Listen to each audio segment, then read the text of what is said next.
नमस्कार, आप exam tour देख रहे हैं। डीएलएड का रिजल्ट आ चुका है, यानी 2024 का जो आप लोग एंट्रेंस टेस्ट दिए थे उसका रिजल्ट कल ही शाम में घोषित कर दिया गया, दोपहर के करीब में। बहुत सारे विद्यार्थी ये पूछ रहे थे कि कितना अंक वाले को इसमें कॉलेज मिल सकता है और कितना अंक वाले को सरकारी कॉलेज नहीं मिल सकता है। सबसे पहले आपको बता दें, लगभग एक सीट पर 13 से 14 विद्यार्थी फाइट कर रहे हैं।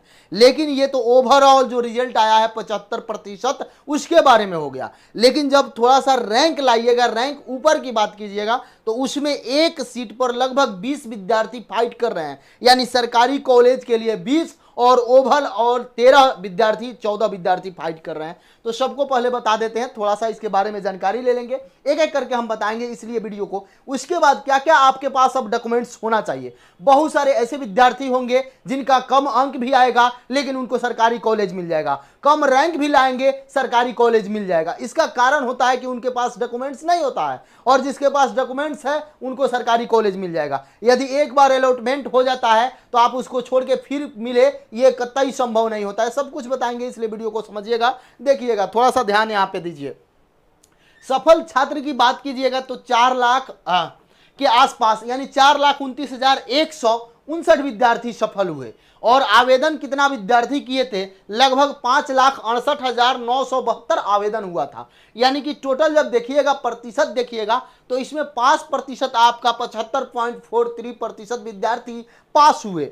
अब आते हैं कुल कॉलेज की बात करिएगा तो कुल बिहार में जो कॉलेज है 307 कॉलेज है। यदि कुल सीट की जब बात कीजिएगा टोटल, यानी सरकारी, प्राइवेट और सेमी गवर्नमेंट तीनों को हम मिला रहे हैं, तो तीनों में एडमिशन की बात करिएगा तो 30,750 एडमिशन 1 अप्रैल से आपका 30 अप्रैल के बीच में एग्जाम हुआ था। ये तो मोटा मोटी आंकड़ा हो गया, सबको मालूम था, लेकिन ये शुरुआती आंकड़ा था, इसलिए मैं सोचा क्यों ना आपको बताया जाए।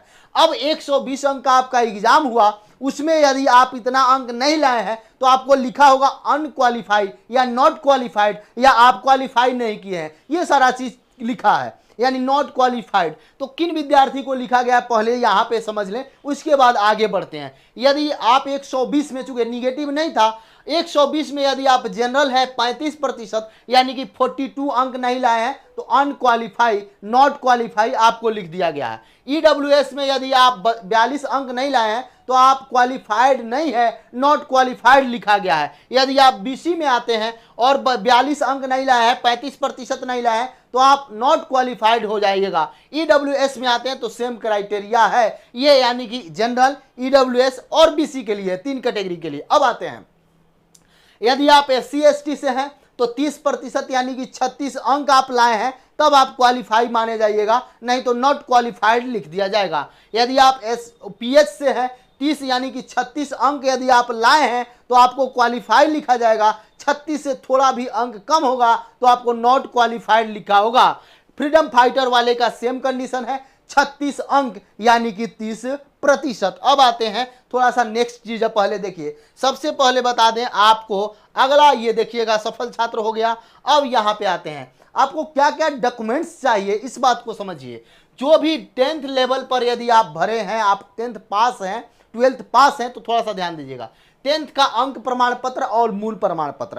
अंक प्रमाण पत्र आपका एग्जाम बीतता है तुरंत आ जाता है, और स्कोर कार्ड जिसमें केवल लिखा रहता है फर्स्ट डिवीजन, वह थोड़ा सा 1 साल 1.5 साल बाद आता है, वह दोनों आपको चाहिए। और आपका यदि वही विद्यालय परित्याग प्रमाण पत्र है, आचरण प्रमाण पत्र है, तो ये भी रखे रहिएगा।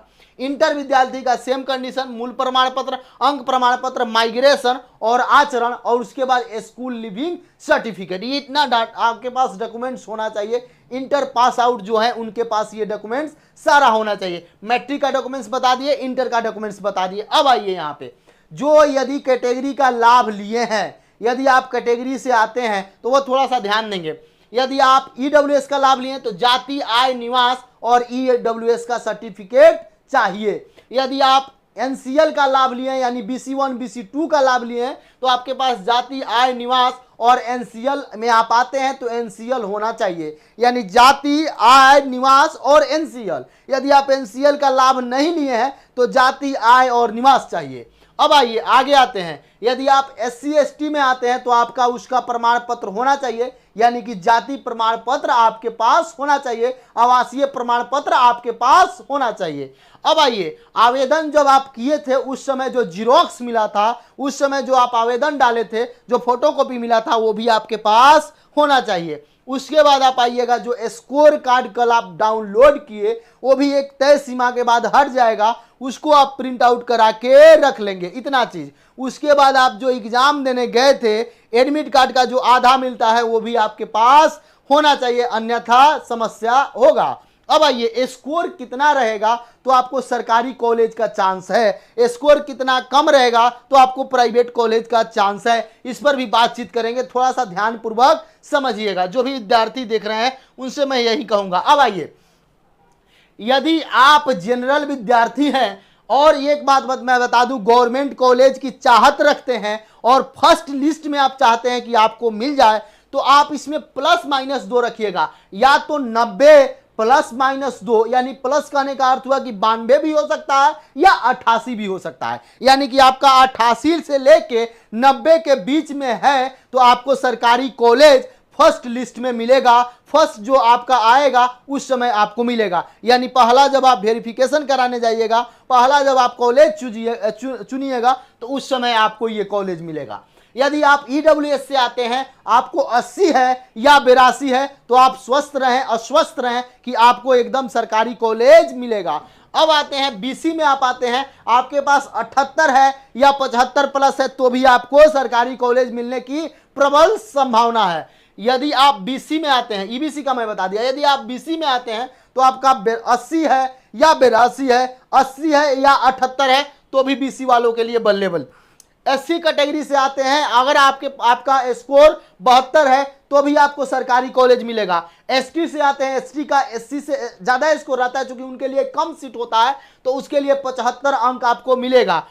फ्रीडम फाइटर हैं या पीएच कैटेगरी से आप हैं तो 55 से लेकर 60 अंक भी आप ला रहे हैं तो आपको सरकारी कॉलेज मिलेगा। ये मैं जो बताया ये पहला चरण का हो गया। दूसरा चरण जब आएगा तो इसमें 1-2 अंक कम होगा, यानी कि 2 से 3 चरण में आपका आवेदन होता है। आवेदन करने का अर्थ हुआ कि आप अब आवेदन करिएगा, अब कॉलेज चूज करिएगा और वहां एडमिशन होता है, तो ये 3 चरण में कुछ और कम होगा, लेकिन जनरल में ज्यादा कम नहीं होगा, ईडब्ल्यूएस में ज्यादा कम नहीं होगा, इधर कम हो सकता है, क्योंकि जातीय जनगणना के बाद जब आप देखिएगा तो अब सीट इन लोग का कम हो चुका है। अब आते हैं यहीं, यदि आप महिला हैं तो थोड़ा सा महिला भी ध्यान देंगे। यदि आप जनरल महिला हैं तो आपका 85 भी है तो संभावना है कि आपको सरकारी कॉलेज पहले मिलेगी। यदि आप ईडब्ल्यूएस महिला हैं तो 77 भी है तो आपको सरकारी कॉलेज मिल जाएगा। यदि आप ईबीसी से आते हैं, आपका 70 भी है तो सरकारी कॉलेज की संभावना है। यदि आप बीसी से आते हैं, आपका 72 है तो भी सरकारी कॉलेज मिल जाएगा। यदि आप एसटी से आते हैं और आपका 60 है तो भी सरकारी कॉलेज मिलेगा। यदि आप एससी से आते हैं 65 है तो भी मिलेगा। बहुत लोग कहेंगे कि ईडब्ल्यूएस महिला को कम लिख दिए, इनका कम लिख दिए हैं, तो ये लोग का महिला का संख्या थोड़ा सा कम है इसलिए। अब यदि फ्रीडम फाइटर हैं या ओएच से हैं, महिला है तो भी आपका 60 है तो आप प्रबल संभावना रखिए कि आपको सरकारी कॉलेज मिल जाएगा। यानी कि डॉक्यूमेंट्स कितना आपके पास होना चाहिए वो भी मैं बता दिया, कितना टोटल सीट है वो भी मैं बता दिया, और कितना अंक वाले को सरकारी कॉलेज मिल जाएगा।